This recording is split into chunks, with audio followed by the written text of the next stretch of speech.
Welcome back to Daytime. Well, we're back with Chris Ward from shadowblast.com, and we're talking about managing our online profile. So we were talking before the break about choosing pictures that are really going to represent you in the best light.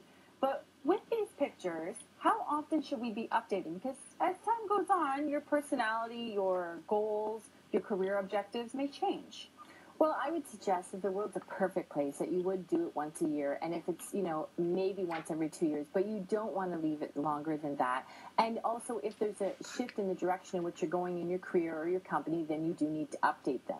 But here's the wonderful thing, is you have to know you're sitting in front of your computer late at night, you could be in your pajamas, and you've got this wonderful, controlled, best foot forward people. Every time they see your picture and it comes up, they see you at your best light. So it is really the world's most flattering mirror, and you can control it forever. So it's a wonderful tool if used effectively. Mm-hmm. Now, I want to ask, a lot of people, before they put a photo online, even if it's just, their weekend photos of Facebook, they're spending a little bit of time finessing and photoshopping and making them look a little better than maybe they look, right? Is that a good thing, or should we try to look more real?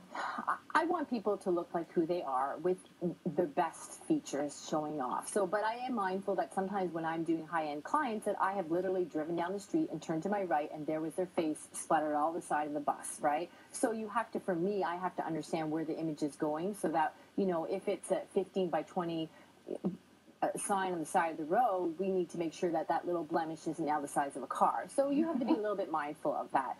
But more and more, images are used in all aspects. Your signature on your email, definitely on business cards. If you go into an event and you have a business card, how am I when I got all these cards at the end to go, was that the nice guy I was chatting with, or was that the one that interrupted me? Because I can't remember names. I just met 20 people.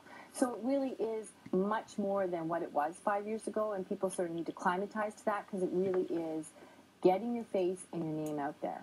So pairing your face with your name. Absolutely. So should we be putting our pictures on our business cards, regardless of what we do? Absolutely, yeah. Okay. 10 years ago, realtors only did it because if they were meeting in different environments and they didn't know the other realtor, it was a way of finding them. But now, with all that we're doing, you definitely want to have your picture.